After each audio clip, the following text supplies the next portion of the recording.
I believe that there is that future, that future casting, that future Jennifer who can sell and close, but I couldn't realize it. And so I got coaching, I got direction. And so now I'm able to take that and pass that knowledge along. And it's lovely. Welcome to Business Technicalities. And we are joined by Jennifer Bleam and Sean Crazy Larry Slashing Prices. And which this is good because we're going to talk about some common sense sales. And welcome, Jennifer. And you're going to drop a whole lot of sales knowledge and solve all of our problems with one word or something, right? Because sales is easy. Yeah, sales is easy. I'm going to give you the magic word to solve all things related to sales. I'm waiting. I'm Abracadabra. There's your magic word. Oh my God. Shortest interview ever.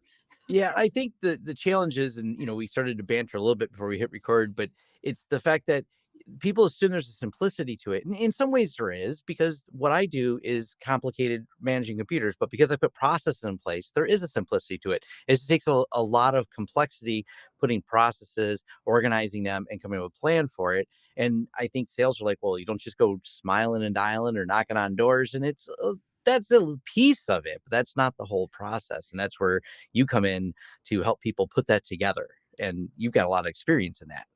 I do. And I think part of the reason that many IT companies don't pay a lot of attention to that process is it doesn't come naturally. Like the technology side, it's comfortable, it's fun, it comes naturally. If you're a tech guy or a geek, and I mean that affectionately, a process can go horribly wrong and you don't take it personally. You take it as a challenge to overcome. Like it's a puzzle. Let's figure out why it went horribly wrong and let's fix it. And when you can have that same level of detachment with sales, like, okay, that sales call went horribly wrong. Let me not take this personally. Let me look at it almost from an outside observer perspective. How can I make this better? When you do that over and over and over again, you gradually create your sales process. Or you can download my sales process and shortcut that process, that whole thing dramatically. But I think that's a lot of it, is that it doesn't come naturally. And so there's some tension and some stress and some maybe a little bit of ego involved in analyzing your own performance, because it does feel no, there isn't. No ego. No ego at all. There's no ego. Yeah, no, actually. And so, let me jump in here for a second. There's a couple of things. People are going to say, well, why should we listen to Jennifer Bleam? She's crazy. Sales is perfectly fine in my office, and we don't need to reevaluate anything. So, let's talk about who you are and what you do, because Tom and I watched you speak at IT Nation Secure about cybersecurity sales, which is a very hot topic. But let's talk a little about you. Where are you from? Yeah, for sure. So, long story short, I'll try to get this in about 2 minutes. My husband has his own managed services company. We're right outside of Washington, D.C. And I helped him for years with sales, with marketing. We left a franchise that was servicing 100% residential break fix.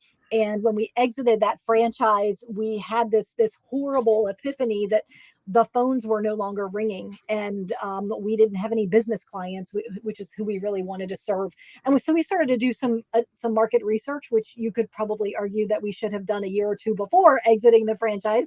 And we found this brand new thing called managed services. And so we did a pretty sharp pivot and started marketing managed services. I've got a deep background in marketing.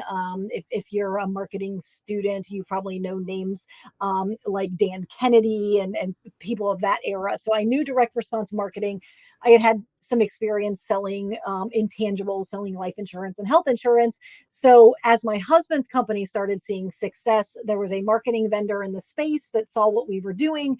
We were clients of that agency. And she said, why don't you come work for me? I was able to help her get a very successful division going and growing and systemized, and put processes in place and documentation in place. And then when that became not as much fun as I wanted to have, then I was able to step into a security company. We were a cybersecurity company selling a service to the channel, only to MSPs. And that was really my first realization that all MSPs didn't have this natural desire to sell.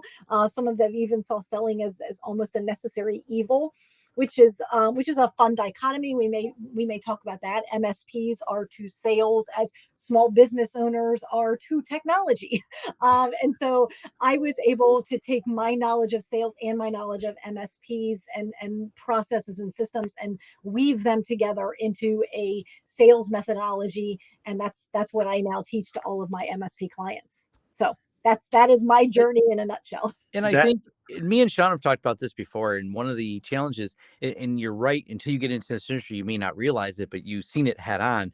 A lot of MSCs started their business because I just didn't want to work for the person I was working for. So I started a business, grabbed these clients together. But when people say I want to start a business, if you don't come back from a background of an MBA, you're just a geek, you look like a deer in the headlights. If you ask them, what's your inbound lead generation process, or how do you plan to gain more clients? I'm going to call people or something. They stare at a deer in the headlight. Yes. And we had on, just one of the other recent interviews, we discussed that one of the most popular ways they grow, and I think it's out of lack of knowledge of any other way to do it, they grow by acquisition, because they're like, I don't know, I guess I'll buy that person or buy that person because I'm making some money, because I don't know how to actually get the clients, but they Yes. seem to have some. But that's not you can run out of people to buy, or you can spend a whole lot of money to buy. And we even had another interview where someone bought, and more than one time we've had people we've interviewed, they bought, and it was a crash that cost them way more and almost cost them everything doing that. So I think your way is the better way, where you got to come up with a process. Well, it's really interesting. So on in the cybersecurity world, you hear a lot about people process technology, and so I am playing with this concept. This isn't super polished, but I know that MSPs really like frameworks. They like models to sink their teeth into, and Mhm. so the model I always, again, this is not 100% fleshed out, but obviously we have to market to create leads. Then we need to close those leads. So we've got marketing, we've got sales, we have service delivery. So we have to continue to service those clients. I like to say the pesky clients, the ones that send in silly tickets and we have to smile and deal with them. But that is what is our bread and butter. That's what keeps the lights on. So we market, we close them, we have service delivery done correctly. We can, upsell, cross sell to those existing clients. And then we have the administrative side to keep things going. Well, if you look at those four swim lanes, and I understand I am making business much more simple than it actually is, but if those are the four swim lanes that you have in your business, I would encourage you to look at this from a people, a process, and a technology standpoint and fix the most broken process in your business. And it probably isn't service delivery, because that's the part that comes naturally. And you probably like the majority of your clients most of the time. And it's fun. The technology side is fun. So on the technology side, you've probably got people reasonably in a good shape. Maybe they're not all A players, but they're decent. The processes are probably pretty good. Technology maybe bloated, but it's doing its job. The admin is probably limping along well enough to keep the lights on. But sales and marketing, because they aren't fun and they aren't your natural skill set, they do get neglected. And so take a look at your, just from a people, process, technology side. If those are pieces of your business that you're neglecting, then perhaps that is causing stagnant growth or slower growth than it could if you put a little bit of attention there. And I don't mean you, the business owner. Bring in experts, bring in people who love that as much as you love the tech side, because they exist. They're out there. Yeah, absolutely. So here's a question then. Okay, so that you said you simplified it, which you simplified the swim lanes, but then to the average business owner, you say people process technology. That opens up a big can of worms, right? It does. Where do you begin? Where do you end? And you already said, like, if you don't love it, find somebody else that loves it. Do you think I think the first problem I've ever noticed is people identifying a starting point. Is it they aren't the right person for the position themselves as the owner, or are they and they just don't have the right process and technology in place, right? Because so is there an order? Should you evaluate and say people first, right? Because Yeah. if you talk to my good friend Juan Fernandez, he'll say process people technology. I always say people process technology because I like to evaluate who's on deck right now and assess from that.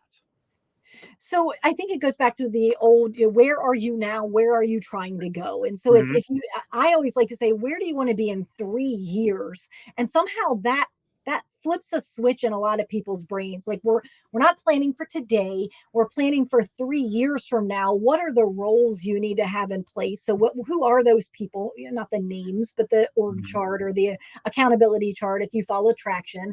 And so who are the people you need to have in your organization?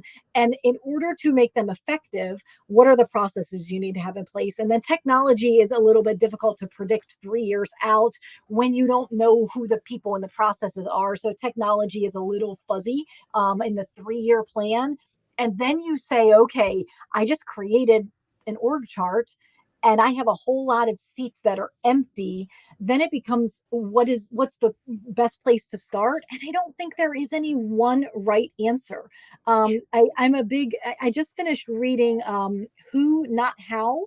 And that the premise of that book is that you identify something you're not good at and perhaps you should not do because you should focus on strategy or growth or direction or maybe it is acquisition that you're focused on, but you find someone who is great at these other things and that's what you hire for, whether it's an employee or a contractor or even just a project. So I don't know that there is one right answer. Who Not How is the Simon Sinek one, right? It is No, or no, it is the strategic coach gentleman. Strategic Coaching. Okay. Yeah, So I that way I can't, can put a link to it down there. Make sure we put a link to that book down below. I'll get that. I wrote the note on there. I want to roll back to something you said though, and I think this is really critical. And there's especially the smaller MSPs get stuck on this a lot. Is bring in an outside expert. I mentioned this when people ask like how I got where I am over time, and even to this day, there's been things that I don't have a good discipline in, but we have a lot of trusted partners and a lot of friends, and especially with some of these new crazy changes that are coming up with CMMC and or specific compliance, or we even have clients that are government contractors and I need someone to review to make sure they're compliant. That's not something I have an expertise for or anyone else, but we use a third party. You just got to apply that same knowledge to sales. Like, yeah, you just bring in someone to come in and do that. It's not like you just drop in, like Sean knows, ConnectWise. It's a big project. So there are Yes. specialized consultants for that. And that same process applies for a specialized consultant who comes in and helps you develop a sales process and procedure for your marketing and everything else. Once you've trained on it and you've set it up and go, and it can be a long engagement. It's not a one and done. It's not spend a week doing it. It's build it up over time so you can reach that 3 year goal and say, this is where I want to be, and talk about the process you need to get there. You're going to spend at least X time training, X time bringing in people. Then maybe it's a more scattered out engagement where you still come back and fine tune it. What's working, what's not working. Let's look at the results of, which sales processes went well and which meetings ended in disaster. So you need to, it's a constant reevaluation, but not being afraid to hire external people in, because it's as critical as anything else as setting up your stack. So I think it's yes. an important thing to bring up. I 100% agree. It's interesting. You can watch the dichotomy shift from a solopreneur who has to do everything himself or Right. herself. He or she knows every process, assuming that they're documented. Let's hope that they're documented. And there's nothing in their business that you could say, how does this work? They know the answers to everything. It's tough to release the reins and say, I don't know how that works in our business. I don't know how this tool connects to this tool. I have people who do that. And that's a bit of a mindset shift and a releasing of control, if you will. And I don't mean that I don't mean that the people who aren't there yet are control freaks. But it's a shift, and you Yes. have to start thinking like a bigger business. If you look at a 50-person business or a 500-person business, whatever it is that you can picture in your head and have some concept to wrap your head around, that owner of that 50-person business doesn't know how to process payroll. They probably don't even know how to go to the post office and pick up their mail. Like they don't do it anymore. They have outsourced some of those things that are not CEO level work. And so that there's that challenge when we say bring in an outside expert or outsource or engage on a longer term project. That by definition means that the owner isn't going to be doing the thing, and that's hard for some owners. I remember learning I was lucky enough to start thinking about this earlier in my career. I had to work for this guy named Erwin, and I was puzzled. He owned a computer company, and I asked one day, "Why is there no computer on Erwin's desk?" And they said, "Go ask him." And so I did. "Hey, Erwin, you don't have a computer on your desk." He goes, "I just hire people like you." And I said, "What if I could?" He goes, "There's more of you." And he goes, "I just make sure this place runs." And I'm like, "Oh, I always thought that you had to, if you own a computer company, you must be very tech savvy." And he's like, "No," he actually told me, he replied again with, "I like horses. That's what I do. That's my hobby. I run this business. I employ a bunch of you geeks, and then I buy horses." And I was just like, I walked out of there so confused. And the other guys that sent me in, they're like, "See, he tell you like horses." I'm like, "Yeah." But I They love that knew. because Yeah. he built this business to fuel his dreams. There He was like didn't 30 of build, us, like, and he yeah. didn't know how to work a computer. He had a nice horse ranch though. He had pictures. There you Well, go. that's not well, that's nice, but that also comes back to your point. Hire who you don't know how to what you don't know how to Yeah. do, hire them. I That realized guy, that was his skill, was understanding who to put in place different places. And I've met so many successful people. We used to joke. I used to like the guy's name because we became a frame of reference when he was negotiating. We called it Pathhousing because that was his last name was Pathhausen. So he'd always like really shrewd negotiator. But he was a guy that owned so many different companies in different sections, and I really admired him after I got to know him. Other than he really would beat me up on price, or we used to call it give him the Pathhausen effect. But he told me his whole secret where, out to lunch one day, and he told me his whole secret to everything of how he got successful. He goes, "I just figured to put all the right people in place all the time. I figured that's the only thing I'm good at. I don't know how to fix cars," but he owned two different car agencies. He goes, "I don't know anything about plumbing, but it makes me a lot of money. I just make sure all the books are right. I got a whole team of plumbers." He had all these different things, and just nicest guy once you weren't negotiating a price. But overall, I think once that mindset is in your head, it helps you so much understand. You just hire. There's some things in I've even when it comes to technical side, I have some people that I employ that know how to do things I don't know how to do. And tech people tell me, "Isn't that scary? What if so and so quit?" I'm like, "I don't know. He didn't invent the technology. He's just someone who knows how to use it. I will just hire someone else if for some reason he leaves the company. I'll hire someone else who knows how to do it. He wasn't the creator of Azure. I'll hire another person that knows Azure because I don't happen to know it." And once you start that perspective on all sections, it's allowed me to really grow my company. And it takes you a long time as a business owner. As you want to be, I want to wear all hats. I always want to be the smartest guy at the top of this chain of everything. And it turns out that's not really what the CEO does. that's when you're young, you think that. When you're Yeah. young, you want to be the expert, then you realize your head hurts. And Yeah. it Yeah. time. I'm okay with knowing like how to turn the water on in my tub. I'm good with Yeah. that. Like It, if I can make a million from that, I'm a genius at turning on my tub. all those hats get heavy if you try to wear all of them. It's just not rational. Amen. I'm Yeah. curious, Jennifer, too. You talked about you guys made the transition from franchise to doing on your own and then to this business because this is separate, right? This is Yes, now. yes. So what made you guys what made you make the decision to make the jump? So we were clients of a marketing agency, and Mhm. that the CEO of that marketing agency looked at what I was doing in my husband's company and said, "I feel like maybe you've got more chops than simply reinventing how do I market MSP services? How do I market my husband's company? Do you have any desire to do your own thing?" And we started bantering around the word entrepreneur, where you've got that entrepreneurial focus, that Sean. entrepreneurial This drive. is where we start. This is where Tom and I started our first conversation. Tom is the entrepreneur. I'm the entrepreneur. Interesting. So you have that drive, but you don't want to wear all the hats. You don't I don't want want to the write the checks. strategic direction. You don't want the responsibility. It's heavy. Yep. So that was so it provided me a very graceful exit from my husband's company, not from my husband. I used to say I exited, I walked away from my husband. I did not walk away from my husband. We are still happily married. And actually our marriage is much stronger now because probably like most couples, we are very opposite. It doesn't make one of us right and one of us wrong, but we are a little bit of oil and water. And so all of my drive and direction and 100 miles an hour, like we might be wrong, but we're going to get there really fast. And he is like the epitome of trumping on the brake pedal, and we will get there methodically and slowly, and it may take us 3 years, but we will do it in a very sane manner. I'm very much an insane 100-mile-an-hour kind of person. So again, neither one of us is right or wrong, but as you can imagine, there was sometimes some friction, and a little bit of tug of war, which whose business is it? And I would say, well, I'm 51% owner because we voted that one time. And he's like, "Well, that's fine, but you only work 25 or 30 hours a week, and I'm managing the techs. And it could have gotten ugly. It never really got particularly ugly, but it made a very graceful exit for me to say, okay, how do I think larger than just my husband's company and supporting him? And how do I support the greater marketplace? So it's been a very fun transition for sure. So, well, then I guess I got to ask the question: what is your love language? Oh, so my love It's so language fitting. is dark chocolate. I know that's such a cop out.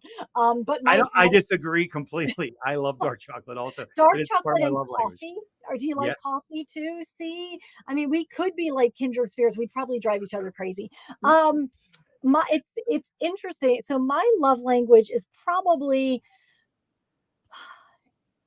it's probably words of affirmation is probably my love language, and it shifts, it changes. I don't know if that breaks the rules of the book and the methodology, but there are No, I times that think I feel like we it change shifts. as people, and I think that can change too what we're looking for in life. Yes. I would agree, but I would say that it seems like most people like you and I, Jennifer. I'm using you and I because we're sales, marketing, people. Words of affirmation seem to be the most positive. Is usually number one.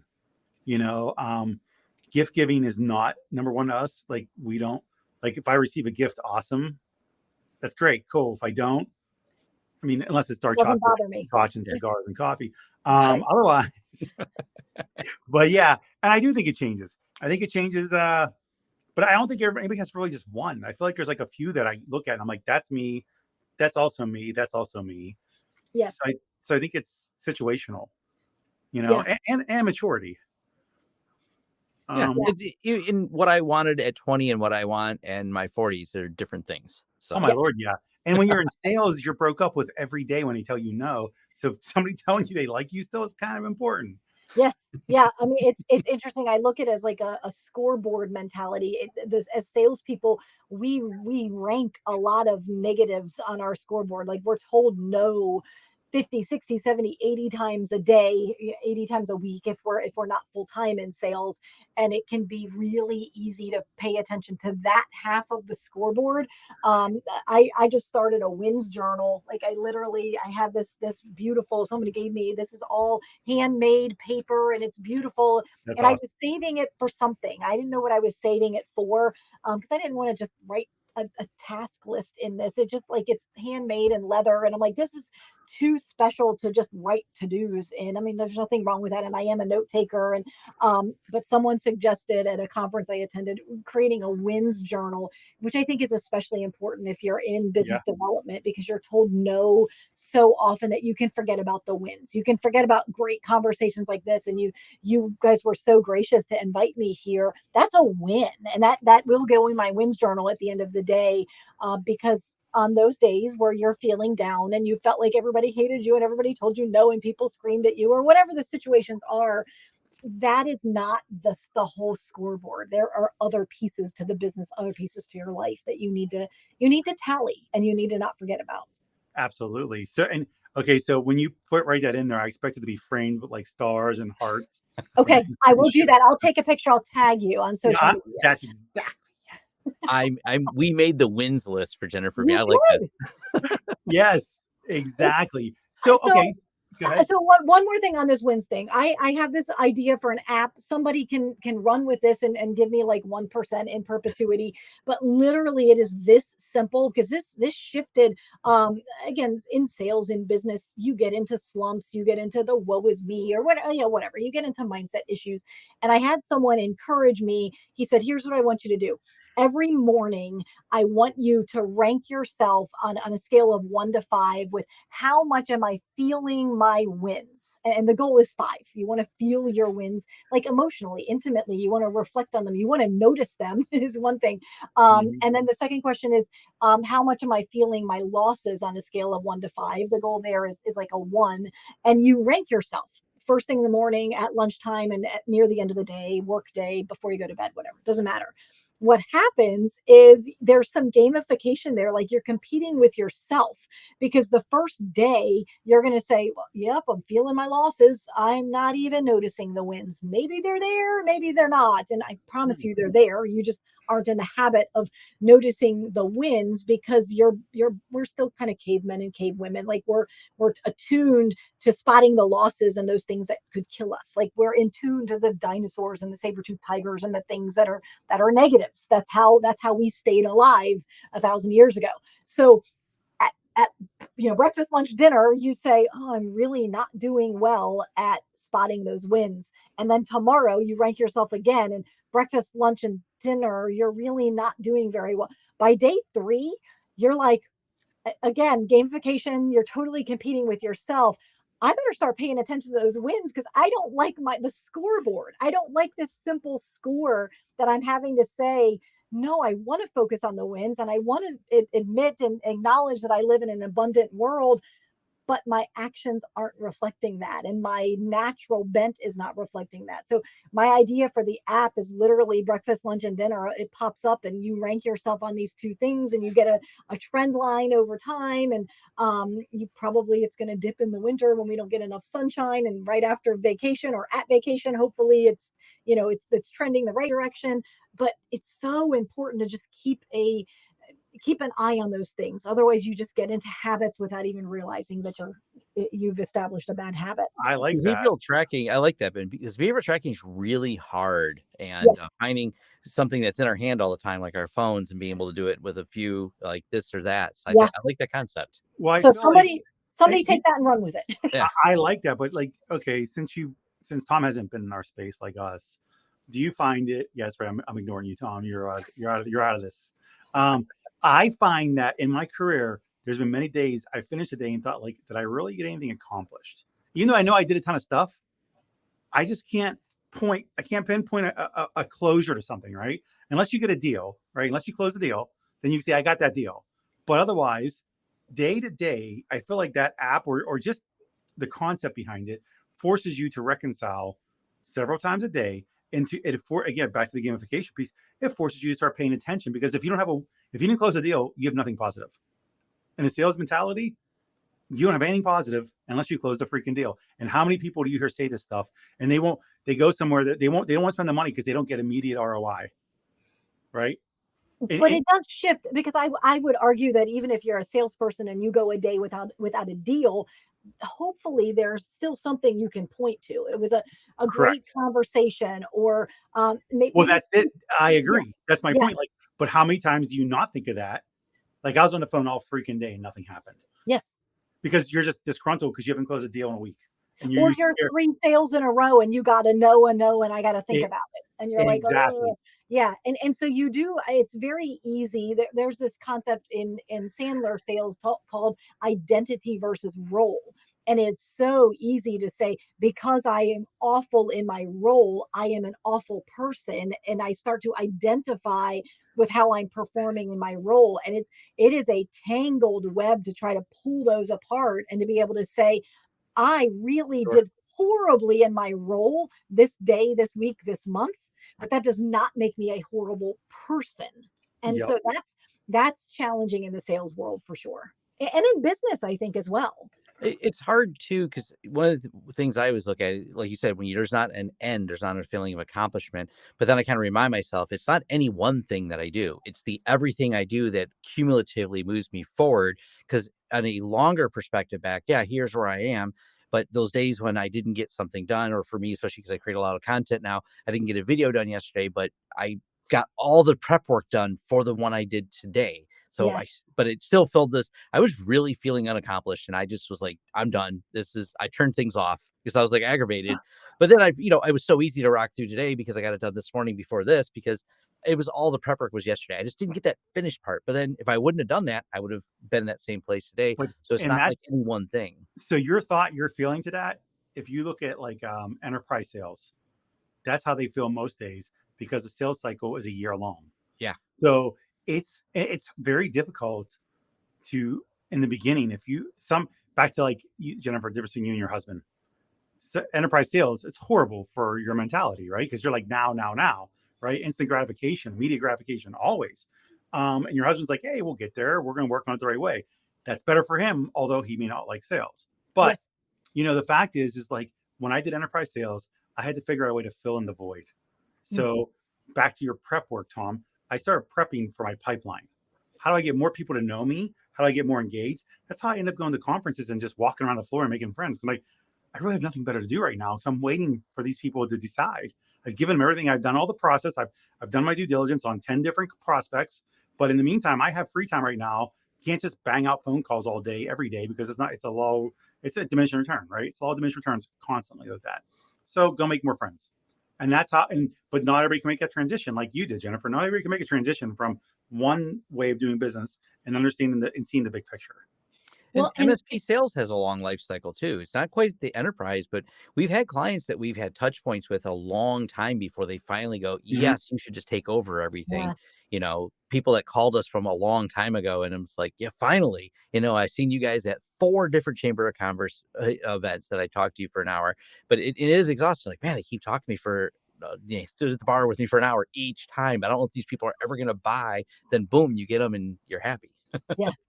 And if you've ever read Getting Things Done and the GTD Method by David Allen, Tom, what you were saying is, okay, what you were working on was a project. And the end result of that project was, okay, this piece of content is, let's say, posted to YouTube. Yeah. But it is a project. And let's say it's 10 steps long. You took the time, getting back to processes and checklists, you took the time to say, okay, here's my 10 steps that I need to do. Maybe I only got 8 of those done today, but the next time block you have or tomorrow, you are 8/10 of the way there. All I need to do is step 9 and step 10 and I'm done. So that in and of itself is a feeling of accomplishment because you were able to check off 8 of those boxes, even if you didn't get the piece of content up to Right. you. Totally agree. So that so that's comes to one of our questions, which is what is your currency? Yeah. What is your currency for this? So my currency, and this so breaks all, is so contrarian. My currency and what really fills my love tank, if we want to go back to like the love languages concept, is me being able to impart confidence in sales. And I know that the best testimonials are MRR and number of leads, and certainly I have those as well. But the ones that light me up inside are the ones where my clients came to me and they're like, I am not confident in my sales ability. I don't have a process. I'm having some level of success, but it's accidental success. It's almost like the accidental entrepreneur. And then we work together and they just bloom. They were a diamond in the rough, and with just a little bit of coaching and direction, they're now like, I can do this. I can sell. And whether they're the salesperson that was brand new and needing to just get a little bit of coaching and direction, or maybe they are the owner and they want to have that owner led sales for a while. It's the confidence, and it's a challenge in my marketing because I sometimes want to market. I help MSPs become confident in their sales ability, and all the marketing gurus are like, no, you need to give it a metric and you need to attach a dollar figure to it or a close rate. And so I have those also, but my currency, what keeps me going day after day, week after week, is confidence, helping my clients be confident in who they are and how they sell. That's And awesome, and I'm you totally probably get to see a feeling the love tank. transformation with them too, right? Say that again. You really get to see a transformation with them too, I'm assuming, Absolutely. because getting a geek to turn into sale or put a process in place is it's a different vision. Yes. And they do come in often feeling like, I don't know if I can do this. Like I want to, and I know I need to sell, or I need to create a sales process so I can hire someone and get this off of my plate. All of that is legit. And I guess part of what makes me so excited about that is I remember that. Like I remember being an MSP saying, I just want to figure out how to close sales. And I feel like I can't, but I can almost see it. Like I believe that there is that future, that future casting, that future Jennifer who can sell and close, but I couldn't realize it. And so I got coaching, I got direction. And so now I'm able to take that and pass that knowledge along, and it's lovely. It's amazing. Well, you actually you told me something at IT Nation Security. You may not remember when we were talking about it. You Uh-oh. said you have a no. No, it was good. It was good. It was actually good life lesson for people. You said about your coach that taught you how for your public speaking and how to present in general. There were three things you did. You said the anything you record or anything is recorded of you, turn off the video and listen to it, the audio. Yes. And then I think you said turn the volume off and watch your interact how you do it, and then all together. Yeah. Which I think is great because Tom and I had this discussion not that long ago too about the way you could tell a story, just like if you're on radio. If you're on radio, you're on a podcast with no visualization of any sort, you have to be very descriptive in a manner that's effective. And that's difficult, like, because we take for granted what we see in front of us, which Yes. takes me to like the current way people are doing business with everybody being remote. There's no luxury the the in-person, like, let me show you what's behind your computer and why you need me. Let me show you why, oh my God, your phone is 27 years old. Does it actually receive calls? Where's the other tin can? You can't have that if you're virtual and if you're on a phone call, So I think that's a good lesson that, that you're humble enough first off to have a coach tell you to do this and you go do it, because it's difficult watching yourself suck. Oh, well, and none of us like listening to ourselves. I think Right.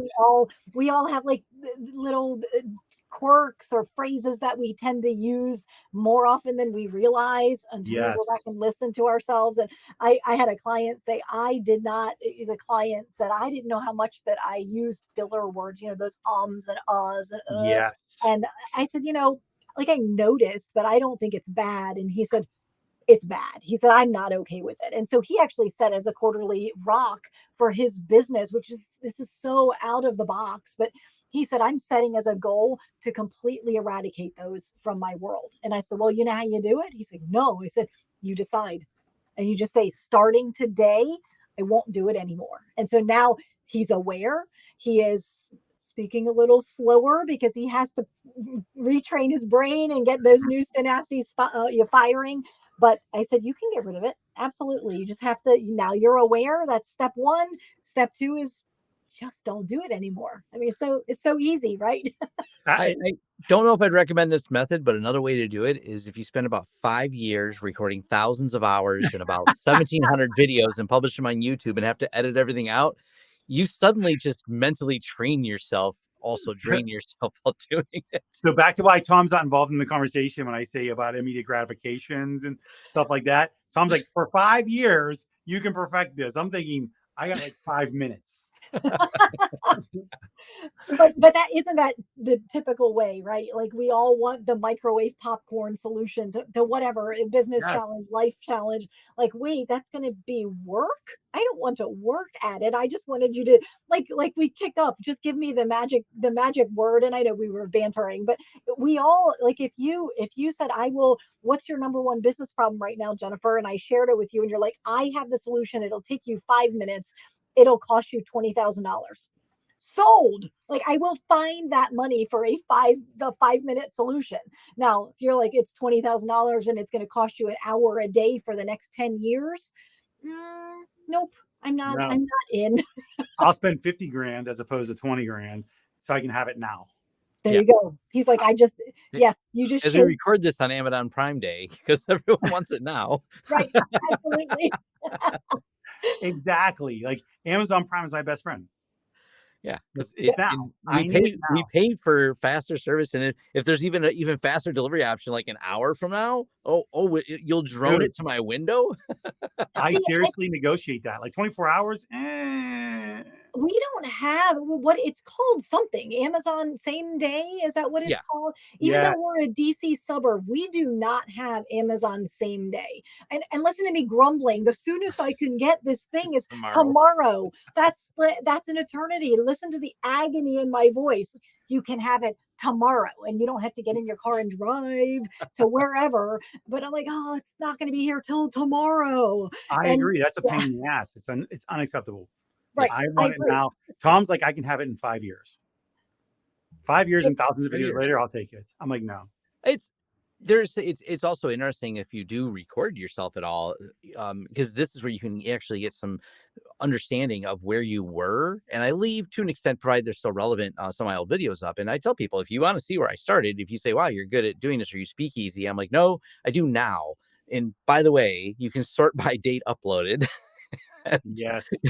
There's a different guy that was in 2016 uploading videos. He ummed and kind of mumbled through things quite a bit. And if you look at Gary V's first video when he launched Oh his yeah. wine, whatever his wine Yeah. company, that first video, it was bad. It was Yeah. really, and Yes. he'll say that. He'll say, "Go watch my first video." Same thing. Like I was a different person. My skills were different. My mannerisms were different. He had no strategy. He had no outline. He just rambled. And literally, I don't know if you know the story, but he had the idea one morning in his shower, and he came to the office and told his assistant, "I need you to go to Best Buy and get a camera and a tripod and I think a pad of paper. We're starting a new company this afternoon." And that afternoon, they started shooting videos. Like, That, you want to yeah. talk about fast and going 100 miles an hour? Right. That's And he That's came with a lot impressive. of drive, but even that drive was not matched with a skill set he had at that time. He's obviously a world renowned person in front of the camera now and speaks well in front of crowds, but that isn't where he started. You start with that determination to do it. But it's really cool that there is so many ways you can document that, even if you're just talking to yourself. Even myself being a bit of a data hoarder, I still have really old emails from like 15 years ago. And I've looked occasionally at stuff I wrote. And I also realized I probably should have taken better care in English class back in high school, reading my own emails. But there's times that I realize I should get better at it. I like those snapshots in time that they give me a good feeling of, okay, this is where I was. I can tangibly see it because it's statically set in time with a video or something, and see where you're at. But then you can still improve, and it just kind of, you only go back a week. What did I do wrong a week ago? Or yes. what only got me to step 8 yesterday that brought me to the final 2 steps, and how can I condense that? It takes some self looking in and analyzing and quantifying that data, like you said, writing down your wins and things like that, so you can kind of get understanding. Or whenever someone develops an app that we'll all be using, that you throw out there, so we can track it easier. That actually answered our question on like what product should be existing. She answered it without even asking. Yeah, that's one of the questions I like Hence, to I ask. didn't ask. I was like, yeah, no sense in asking. You already gave us a product. Um, but to go to your speaking, and I know we have 8 minutes left, and I actually have a hard stop because I have work to do. I'm not saying this isn't work, but this is actually more fun. But we're doing our pitch competition, and we started the webinar series with Adam Belensky. And so for a lot of these startup vendors, this is sometimes it's the first time they've been presenting and discussing themselves on a webinar live. And so you can see it and you can feel it. But the nice, like, and that's kind of why we do it like this style, where we have conversations. We actually have it later on today here at 3 p.m. Eastern. We're doing it. One of the startup companies, and it's a nice way it forces them. It's a baptism by fire. It makes them immediately, because when you're talking, sometimes you can hear yourself. You're like, man, I sound like such an ass. Why did I say that? God, how do I get out of that? Yeah. And you remember that hurts later, because tonight when you're laying there in bed, you're having that internal fight yourself. You're such a stupid ass. What's wrong with you? Why'd you say, you could have said this? No, but you didn't. You said, and that happens, right? I hope Tom edits that part out. Yeah. Yeah, right. Well, we're doing that stuff live too, so they're not Right. even getting that part where Right. Tom can't edit out your stuff. So yeah, it's there. We So don't do it live because Sean, we had to edit him a couple times. He got a little too lively. I get it. I'm an excitable person, He Tom. is. That's shocking to me. I can't imagine that at all. I know, right? I just love everything I do. That's why. What Yeah. the fuck? Anyway, so yeah, no, so it's good to watch that happen, because then every single one of them that does it with us, they email us literally 20 minutes after with thank you for the time and all that stuff. It was great. And then we get another email the next day, clockwork. Hey, how can I improve? I think I missed this. Like, they literally already assessed themselves, whether they watched it because it's already on YouTube. As soon as they do it, it's already saved. I don't know, but they already assessed their performance, and the next day have said about what they can improve on. Like, it's impressive. It really is. That's awesome. Yeah, and they're business owners. It's serious for them. It's their baby. Nobody wants their baby to be ugly. Right. Yeah, for sure. So we're running up on the hour here. A few last things here. Are you going to any events soon? Anywhere anybody should go? Where should MSPs come? Where should vendors go too? Like, where's a good place to do business? Okay, so I'll be at Build It. So the Build It conference in I always say New York City. I think it's technically New Jersey. And then I'll be at IT Nation in November. I think those are the only two events I'm planning to attend this year. So November 2020, because we are the date. So November 2022, we'll Yes. find you there. Are you Yes. speaking there?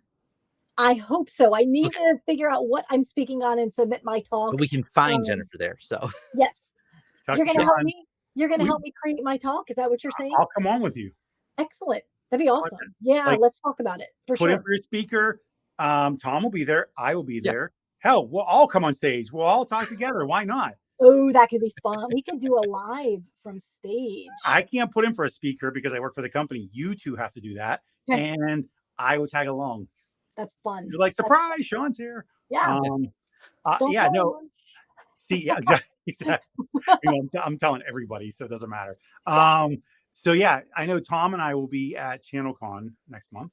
Nice. In Chicago. What else is there, Tom, for you other than IT Nation? I know you're going to Black Hat, so yeah, I'll be at Black Hat. So okay, yeah, because he's cool. I'm not cool. Yeah, I got to go hang out with hacker nerds. DattoCon. I've got tickets to DattoCon, so I will probably be. Oh, that's in DC, so that's right around. Yeah, it's in your backyard. So it would be sinful for me not to go to that. Yeah, I may end up being there. I don't see why not. These are good. I think everybody should go to all these events. They should go as many as possible and get as much exposure as possible. Yes, agreed. Get out of your cubby.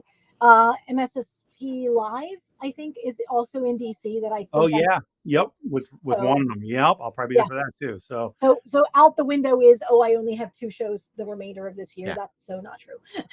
Right. We will leave links where you can connect with Jennifer, your LinkedIn, your business site, and everything else. So for just engage with her. It's easy enough. Hook up on LinkedIn and message and be like, connect. Get some conversations going. I love it. I always love that. Yeah, when people come up to me at an event and they're like, "Hey, I saw you on Tom's channel." Fantastic. I love it.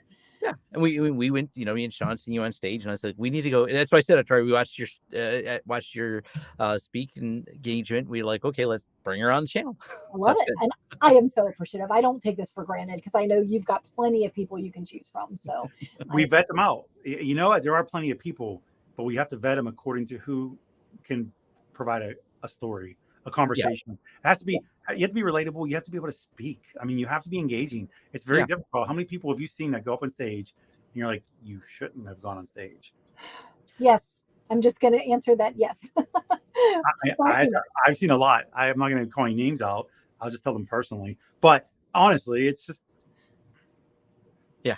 So being able to do it.